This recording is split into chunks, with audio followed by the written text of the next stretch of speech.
I had a kid once tell me, you know what, Frank? You wouldn't last a day in jail.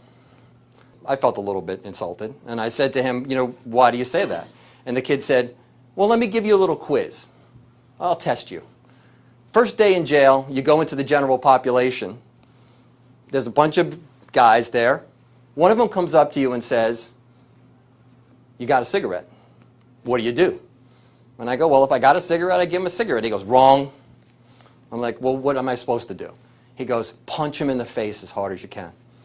And I said, a guy asked me for a cigarette, and I'm supposed to punch him in the face as hard as I can? So I decided to defeat his challenge and say, okay, what if nobody comes up and asks me for a cigarette? Then what am I supposed to do? And he goes, then you look around the room, and you find the biggest, baddest dude. You go up to that dude, and you punch him in the face. And I'm like, what's with this punching in the face technique? And he says to me, you don't understand.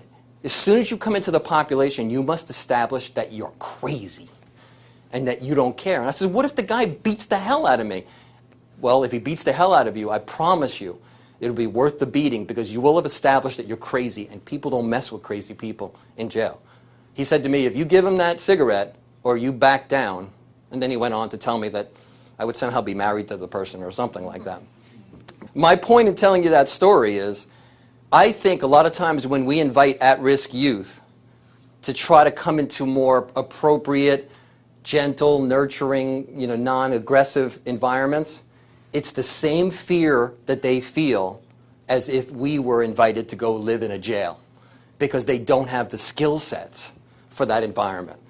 Any of you notice that some of the kids we work with that come into treatment programs say, I want to go back to jail? They want to go back to jail because their skill sets are for jail. Their skill sets are not for positive, healthy, interactive communication. They are frightened of that. They don't know what that is. They just know what they know.